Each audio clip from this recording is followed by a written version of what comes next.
Dan and I had worked on lots of projects together, non-game projects, before we made Dear Esther. And I think the thing that links all of the projects that we've worked on together is that idea of hidden stories and layers of stories. And one of the things I wanted to do with the music was to embed hidden little hints and stories into it. So the music that you hear here has Morse code. And the Morse code is spelling out the word Esther. And I really, really liked this concept of that some people would understand that it was Morse code and try and figure out what it was saying. It also provided a really interesting rhythmical dynamic. And yeah, it's just about these ideas of hidden stories and layers, but it also starts to emphasise the obsessional nature, I think, of the story in Dear Esther, and his agitation and actually slight panic. So you're getting this rhythm that just repeats and repeats and repeats obsessively. So I think even if you don't understand that it's saying Esther, and even if you don't understand that it's Morse code, you're still getting this feeling of this obsessional repetition and slight panic that he has. And again, it's kind of it's the new chapter, and it's spelling out that something has changed at this point. It's probably the level which has changed most from the original mod. I think it's much bigger than the final level in the mod. And one of the major changes in there is in the original mod, the whole side of the cliff face was covered in painting and writing, and a lot of that moved inside to that corridor in the caves where it's really obsessionally painted on. And it was really, we spent so long on that because we were trying to get it looking right, because it's one of those really interesting examples where I loved the image and the idea that you've got this guy painting the entire side of a mountain with words and symbols and things. But it was really interesting when it went into the rebuild, it just never worked. And I think it was because the environment was so crude in the mod that those symbols and that painting became the focus of the level, and it changed the feeling of the level completely, when actually that just wasn't something we could realise in any way, that not even technically but just didn't artistically look and feel right. And I think probably sort of retrospectively looking back on it, that's about the sort of the sophistication and the subtlety that then came into the art, rather than just being, this is literally just a canvas that we write words on, to actually the environment telling its own story without the story being literally painted on it. Yeah, it was very difficult when we were experimenting with that to kind of like make it not completely unreal. Like, I think for me it was kind of, I wanted to kind of bring the player a little bit back into reality after the caves. And I think with having those symbols everywhere, it was kind of pushing them out a little bit. So I think what we came to, with the kind of compromise we had, it was kind of a nice in-between. Yeah, it didn't feel like a compromise to me. It felt really? It felt like it didn't work, but it kind of... But those symbols were coded, like there's the hill in the background when you're standing right at the end of the boat and you look back, and you suddenly realise that the shape of the mountain is the shape of a woman lying on her side asleep. And that, I remember seeing it for the first time around and going, it's saying the same things, but it's saying it in a much subtler way than in the initial layer. But it was definitely challenging going back to how do you have a deep, complicated, subtle art style but still manage to have something which is very sort of stark and symbolic laid over the top. It was much more challenging.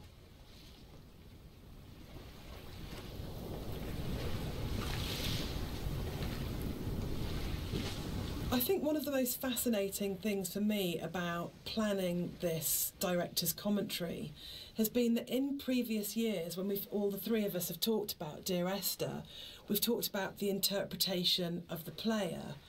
But actually going through this together, post having made it, we're still surprising each other. Yeah, and I think that's really, really interesting for me, because it shows that we left interpretation for each other, and that we trusted each other actually just to get on with it. And because we each brought our own special and unique contribution to the game, we didn't have to, in a way, talk it to death or say you have to justify every idea you have or talk it to death or explain it. That Rob's idea that the island is very tainted and corrupt, and my idea that Dan didn't know that the whole level of the caves is a birth metaphor. I think it's really amazing that we're still finding out things about the game that we didn't know. I think it was nice when I came onto it, because Dan was basically like, he gave me a bunch of materials, but he left me to my own devices for a lot of it, and we kind of like I'd finish the level and Dan would play it and give me some feedback, but he was very kind of like hands off at the beginning, which was really nice, kind of. So a lot of my interpretations just came through that downtime where I was just kind of like going off and doing my own thing, and so yeah, it's like interesting to hear Dan talk about it sometimes, because there's some backstory that I've never even considered before, and obviously hearing Jess talk about it as well is really interesting, especially when it comes to the soundtrack. It makes me look at things in a very different way. So yeah, it's really interesting. I think for me, like making games is so inherently collaborative, and you have people coming together with different ideas and different takes on things. And in a way, the least interesting thing you can do with that is to structure it all so heavily that there's no space for each individual person to bring what they're thinking to it.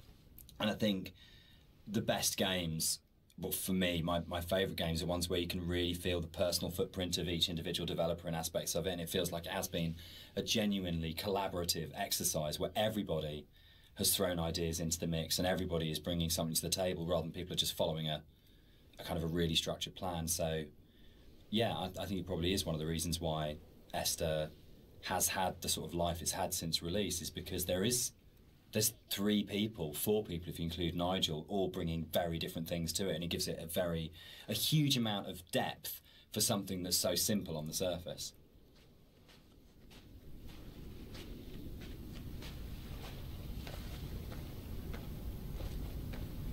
One of the really nice things about the move from mod to the commercial version is that we had a couple of years worth of the community talking about the game before we went back into it again. And one of the things that I read on a forum was that someone had constructed this amazing version of the story where they'd decided that the narrator was Paul. And I hadn't thought of that. It was never part of the original writing. And I thought, that's so amazing that as a writer, your audience can find something in what you're doing that you hadn't thought of. So it was really important when we went back in to record the additional set of voiceovers. I thought, I absolutely want to do this. I want to take this idea that's come out of the fans and to run with this and to add an entire new sort of stream of story in there. So we added in a couple of cues within the force level that intimated much more strongly that actually Paul wasn't this other character who caused the accident, but actually you were responsible for everything. But again, it was then trying to find that balance of not overcooking it, so you weren't led to that idea, but just if you happen to have the combination of just a couple of narrative units, then you would possibly come to that interpretation. But it was really amazing to be able to say, it felt like giving something back to the fans that had enabled us to make the remake in the first place. And it's always a lovely moment as a developer to be able to recognise your fan community and kind of say, thanks, this one's yours, this one's here for you. I'd been on holiday to Greece lots of times, and one of the things that I always really responded to emotionally was those shrines that you see on the road, and sometimes they're dedicated to saints and sometimes they're to markate where an accident has taken place. So you'll get photos of the deceased person and flowers and candles. And it always really touched me. And so I said to Rob, I think it would be amazing to get these into the game somehow. And then Rob took that idea and ran with it. And I think they're so successful and they're so beautiful and they're really moving. And I think it's because you had this elemental scale. You have the island and it's huge and you have that scale. And all of a sudden you come around this corner and it's absolutely brought back to the human scale again and to that relationship of the individual. And I think the other thing that it does really successfully is it's a kind of magic realism, because there's no way that you could have all those amounts of candles lighting your way. Who's lit them? The island is empty. Who's put those shrines there? But I just think it's a really lovely bit of environmental storytelling, actually. What's fascinating to me, Dan, is that you're an atheist, but each of the 3 games that we've made are so strongly about religion, either the language or taking allegories and stories. Why are you so drawn to it? I think I'm really interested in people and the stories that make up people. And I think there is like in the Bible, like most kind of religious texts, it's not about what it is, it's about what is behind what it is, and that's what you're really getting to, is the idea of the sort of the parable or the metaphor. And it really felt like, particularly with Paul on the road to Damascus, is a story that many people know and we can understand, and it's about redemption and consequence and guilt and transformation and who you really are and what that means. And it felt like just a really strong, powerful way of making it very accessible, the narrator's kind of inner turmoil, in a kind of a story that we know really well. And there's a universality to those kind of questions that, you know, whether it's, you know, Christianity, whether it's Islam, whether it's kind of Buddhism, that they're asking very broadly similar questions. What does it mean to be human? What does it mean to be a good person? How should we behave to each other? How should we feel about the world we're in? And it's a really powerful way of speaking to a lot of people. I think that's always been really important as well, is that it's about saying, no matter who you are or what your kind of like outlook on life is, whether that's, you know, faith-based or secular, that we are all effectively asking the same questions. And that's why I think all our games kind of tend to be around those questions.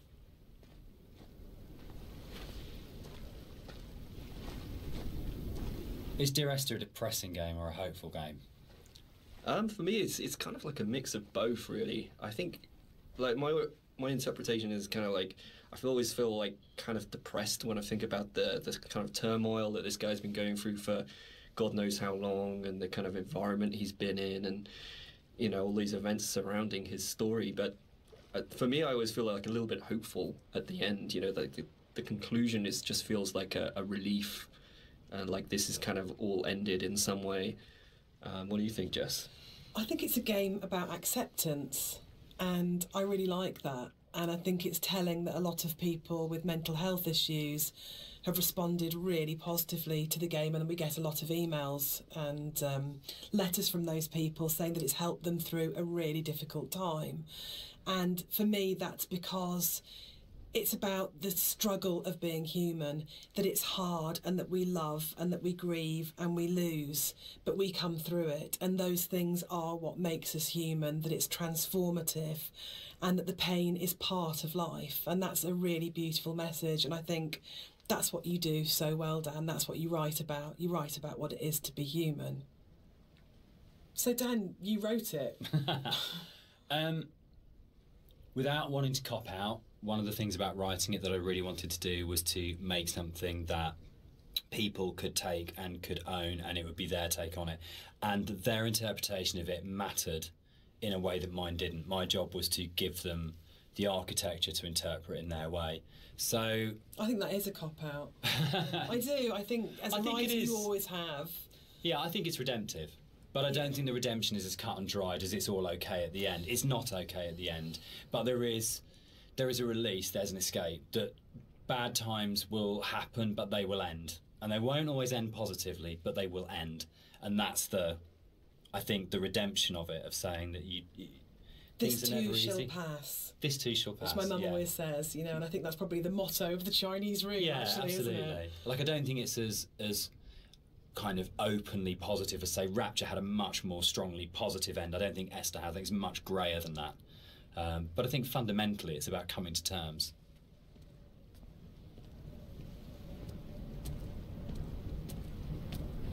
So, Dear Esther is the first walking simulator. How do you feel about Walking Simulator? You know what, I think I took offence to it when it first became a thing.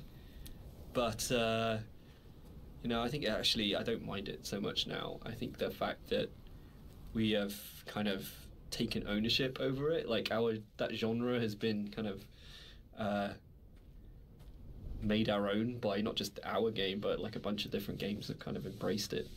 I don't know, what do you guys think? I'm still really confused about the need to categorise in games, probably more than any other creative industry, and I think it shows that games have a long way to come in terms of how we describe an experience. So I do agree with Rob that it's really positive that we reclaimed Walking Simulator, but I still find it reductive, possibly, as a term. What about you, Dan? I think for me it's people want to know what they're buying and what they're getting into, and I think it's so people understand what a walking simulator is now, in a way that if it was like first person adventure or slow moving, not very interactive, story driven games, they're all sort of really very fluffy. But I think if you buy a game and someone says it's a walking simulator now, you've got a pretty good idea what you're getting. And there's been, there's Gone Home, Firewatch, Stanley Parable. There's so many other really good titles that kind of fall within that group of games out there now, that it does have an identity. And I think that's the really good thing about it. I mean, when Esther came out, there was literally nothing. We had no idea how we described it or what we called it. We actually struggled with that quite a lot. When it and sort of ended up being sort of like a ghost story, because it felt like it was the closest thing we could get. But it feels like now you can make a game like this and you can say it's a walking simulator, and people will know what it is straight away. Yeah, I think that's the nice thing, is there's a whole group of games out there now that quite comfortably put themselves into that category. And so it's like, if we were to come out before and just said it's a walking simulator, people would have been like, well, that sounds terribly boring. That doesn't. Why the hell would I play that? But now people kind of are a little bit. Seek them out. Yeah, now people are kind of familiar with what that means. The people out there who actually seek this sort of stuff out, and it's kind of really cool. I mean, me myself, I would actually do that, use that as a term to search. But yeah, I mean, it's a very simplified term for what our game is, and there's obviously a lot more to it than walking. But I think when you look at other genres, they're also kind of very simplified. First-person shooter, role-playing game. It's to me, it doesn't seem as bad as any of those other things. The last level ended up being quite a lot bigger than the original mod, and it's also the one where actually the movement around it is in a way the most artificial. There's the big zigzagging cliff paths that basically, it's like a series of straight lines from point to point. There isn't a lot of movement, and one of the things that was really difficult to do with that was to not make it feel too much like a corridor, and to give it that sort of sense of space, and that you were actually exploring somewhere quite natural. I think, Rob, there was stuff which you put in there, like little new beat moments, like the ruins at the edge of the cliff, that just helped the player feel like they were on a journey rather than being pushed through a pipe. Yeah, it was kind of just giving the player the reward for continuing on, and kind of still giving them some aspect of exploration and things to discover. I mean, the journey in this one is mostly vertical. But in the spaces where you are going horizontally, there's at least in the original mod, there wasn't a lot to see or do. So I just tried like layering in some very subtle things that didn't necessarily add huge arcs to the story, but just kind of added little questions more than anything else. Like I added the dock there with at the end. There's lots of little bits and pieces that have kind of been layered in to really just make it a lot more of an interesting place despite the size. There's a bit of an illusion of simplicity with games like Dear Esther that people kind of assume, because there's not a lot of mechanics and there's not much going on in that sense, that they're easy to make. And I think actually it's kind of the opposite in a way, that because they're so simple, everything is exposed and everything has to be exceptionally good for it to work, because you're carrying a player's experience on a fairly sparse, minimal kind of framework, and that really means that every aspect of it has to be produced at a really high quality and has to be done with a lot of passion and a lot of thought. There's nowhere to hide in a game like Esther, and that's something which I think carries through to the best games of this type. You can see with all of them there's a real commitment to kind of depth and a really intelligent way of approaching design, and a real kind of trust in the player, and a real assumption that players are smart, imaginative people who want experiences. It's not a game that it's easy to just knock off or to do with any kind of lazy attitude. You have to be really, really passionate and care a great deal and put an awful lot of thought into it if it's going to work.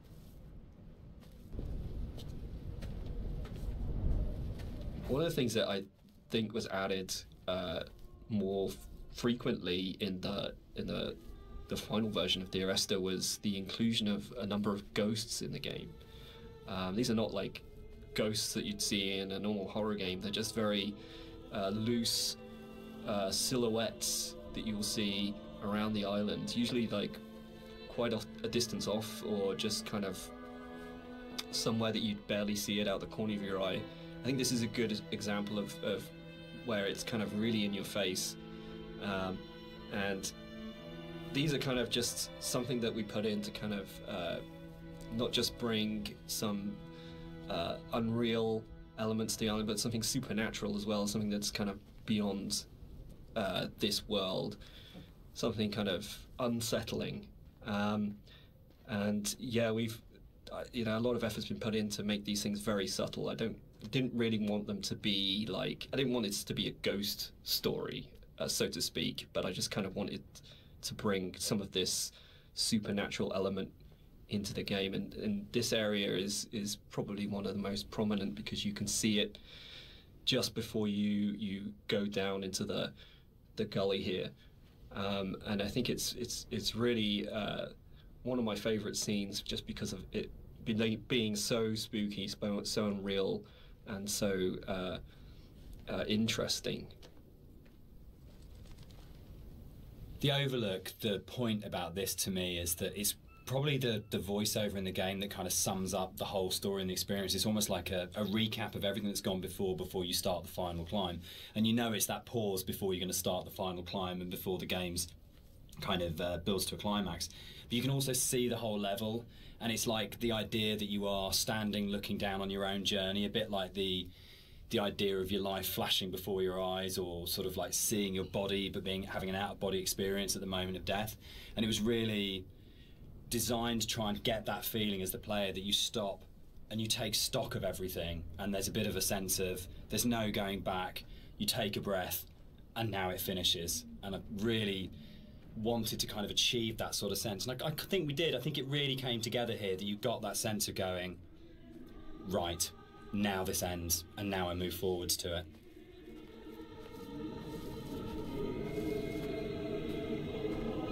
So here it kind of the environment becomes a little bit more surreal again. We kind of play with the colors a little bit, bring up the saturation. It's kind of a little bit of a return to some of the more cave-like aesthetics in terms of colors and stuff like that. And it's kind of there to kind of signpost another significant moment in the game, or something that's leading up to the significant moment. It goes back to this kind of idea of having these emotional signposts in the visuals of the game, without it being overly obvious. And some of that emotional stuff comes through just through the colors of the environment, and the more saturated they are, the more kind of surreal things become. So this is kind of like a turning point in the game. It's kind of like the final notice of you reaching the end.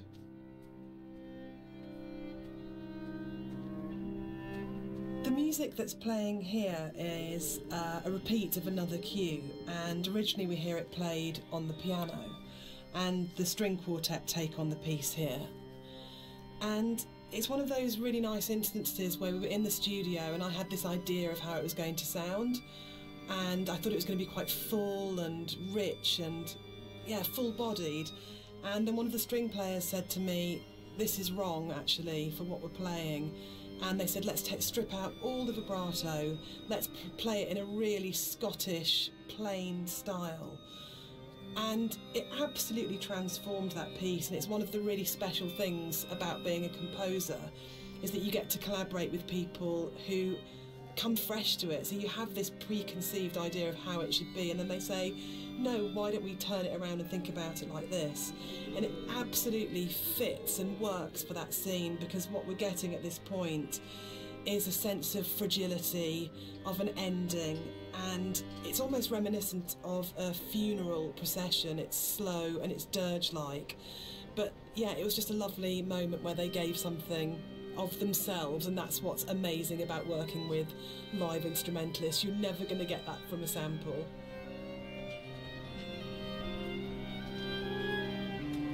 It was possible that this last section of the game could have felt quite laborious and forced, because it's two long zigzagging paths that just go up, and there was a real importance to getting it right. Quite a lot of work went into it. I think at this point for me, you probably as a player understand that the narrator's going to die at the end, and that this is it. And that unlike where the rest of the island, there's this sense of this could just keep going on forever and ever and ever, and you're going to keep the motif of come back. But I think when you set on this path, we really wanted to have that sense of, this is it, this is the last time you're going to walk these paths, this will end now. And that sort of idea of going, you're kind of climbing towards your death, but you're also moving towards a point where that glimpse in the caves where you see the motorway and you go, I understand what this is about. For me, the whole path up the side of the mountain is about saying, it's okay. It's that kind of starting to kind of release it and go, it's kind of okay that Esther died. It's kind of okay that the accident happened. I know that I'm going to die. I know that this is going to end. And I know that there's nowhere for me to go apart from follow this path, but that's all right. And it was very sort of hard to kind of try and find that subtle mix between the dread of it and the acceptance. It's where the positive and the negative and the kind of the loss and the redemption really start colliding for me. At least certainly that was what we were trying to achieve with it.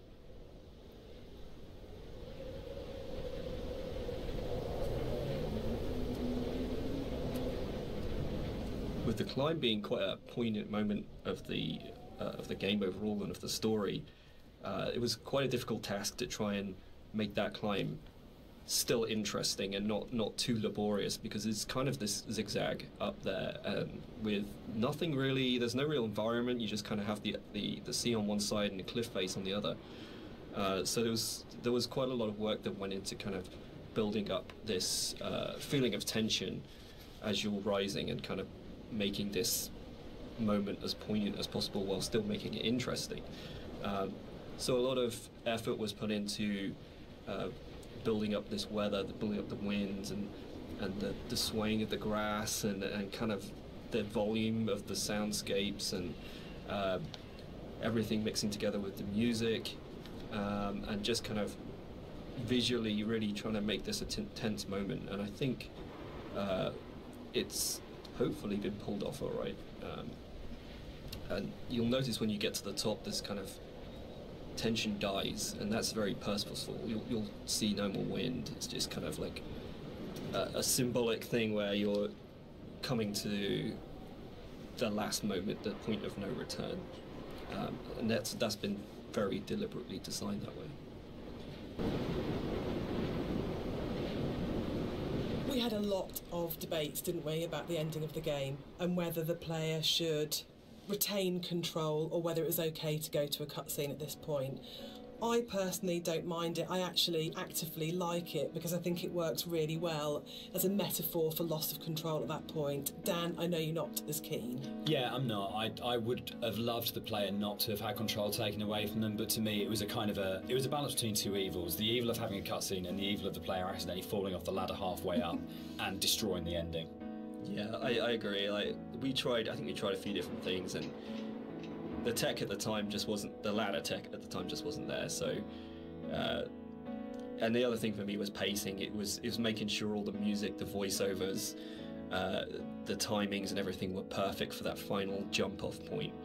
And just letting the players kind of noodle around going up a ladder for what may have been like 7 minutes, because it's a tall tower, was kind of an impossible task.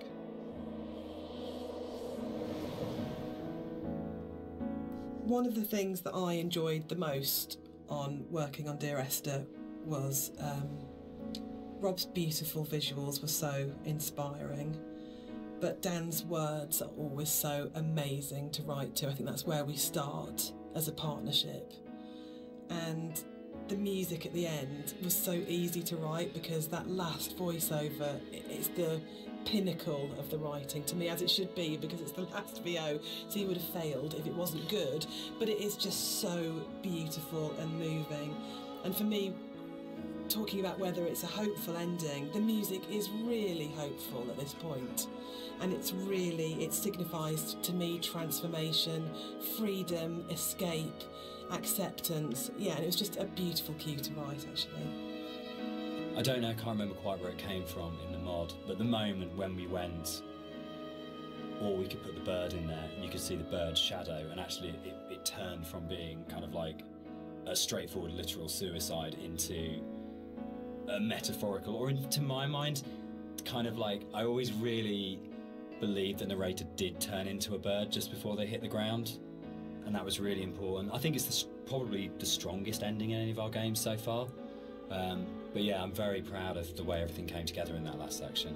Yeah, I think it's the bird thing is particularly interesting because I think it was in the original mod, but the timings and everything were just all off, and you never really saw the seagull.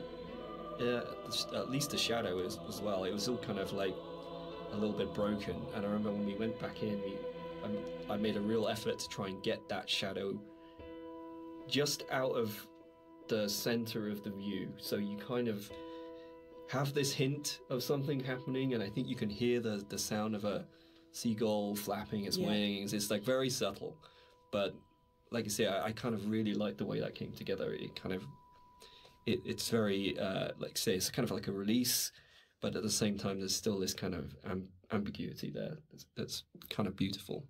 And I'm really proud that I got the monitor in at the end for an ending of, you know, it goes into the you know, hospital monitor signifying the flat line. And I think it's it's one of those moments where you never want to be so clever that people notice it and it takes them out of the moment, but it just flows in through the music, and it just feels like everything comes together at that last point. That last VO, Rob's amazing visuals and the music, and it feels like a really, really strong and beautiful ending.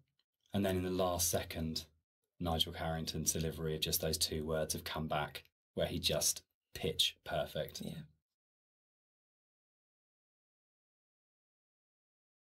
So that's the end of the director's commentary. We'd just like to say a big thank you to everyone for listening. We hope you've uncovered some secrets and some facts that you didn't know about the game before. We'd also like to say a huge thank you for buying the game, and for all our fans who've been behind us and been behind the game and have kept it alive all these years. It's a real privilege that it's still out there, still such a title that people love so much. Yeah, and we're really looking forward to the future and what we can create coming up next. Thanks for listening. Cheers. Bye.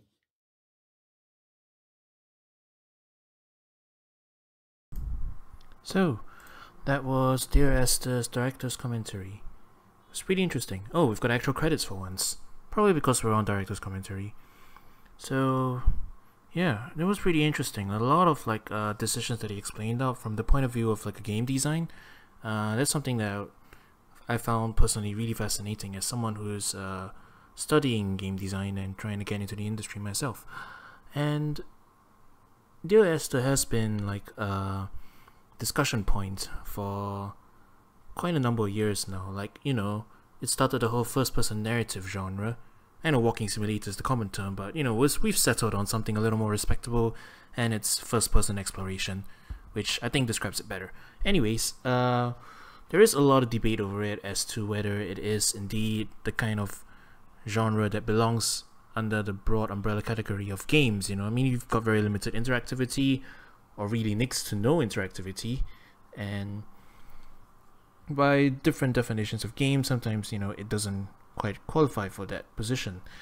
And so there's a lot of debate over the medium as a whole, whether it qualifies as games or not.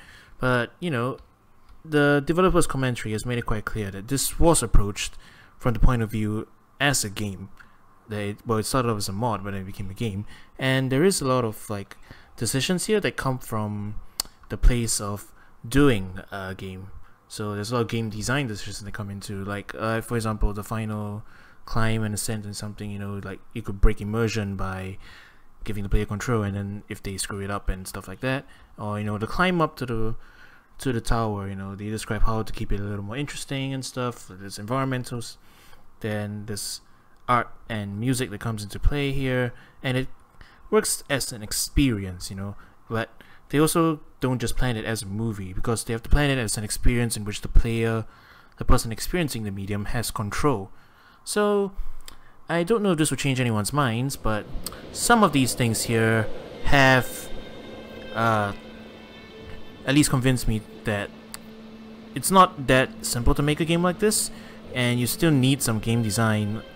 You need to come from a place of game design in order to create this. So I guess as far as that goes, I'll chalk it up 1 point to environmental narrative games being games, I guess. But other than that, it's just interesting to see a lot of like stuff behind it, like the randomized items appearing and stuff. Because I only did one playthrough, I didn't know that some objects could appear or not appear, or could be replaced and stuff. So it's pretty fascinating. Anyways, that's all I have for this. I hope you enjoyed the commentary as much as I did, and my little post-mortem take on it. It wasn't a lot, but yeah. Right, see you around then. Coro out.